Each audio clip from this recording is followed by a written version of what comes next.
उद्धव ठाकरेंची पहिली चूक हीच आहे की 2014 मध्ये भारतीय जनता पार्टी हा आता महाराष्ट्रामध्ये मोठा भाऊ झालेला आहे आणि आपण धाकटे भाऊ आहोत.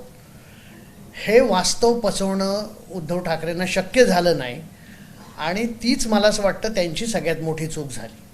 दुसरी त्यांची सगळ्यात आणखीन एक मोठी चूक झालेली आहे ती म्हणजे त्यांनी काँग्रेस आणि शरद पवार यांच्याशी हातमिळवणी करून मुख्यमंत्रीपद मिळवलं. त्याचं ते समर्थन असं देत होते की त्यांनी बाळासाहेबांना शब्द दिला होता की मी शिवसेनेचा मुख्यमंत्री बसवीन महाराष्ट्रामध्ये.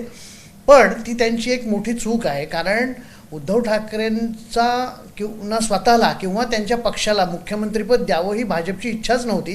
कारण दीर्घकाळ भाजपनी महाराष्ट्रामध्ये छोटा भाऊ म्हणून राहून उपमुख्यमंत्रीपद इथं स्वीकारलं होतं आणि त्यामुळे यापुढे आता महाराष्ट्रात मुख्यमंत्री आपलाच झाला पाहिजे ही भाजपची मनीषा होती, इच्छा होती, आकांक्षा होती. आणि मला असं वाटतं की ह्या दोन महत्त्वाच्या चुका त्यांच्या झाल्या आणि त्यामुळे त्यांना आज त्याची एक मोठी किंमत मोजावी लागते.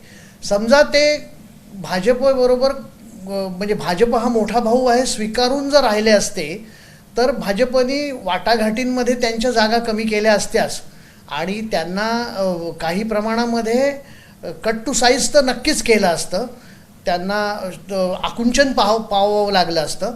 पण आज त्यांचा जो पक्ष फुटतोय ही जी काही नामुष्की त्यांच्यावर आज आलेली आहे ती नामुष्की मात्र ते टाळू शकले असते.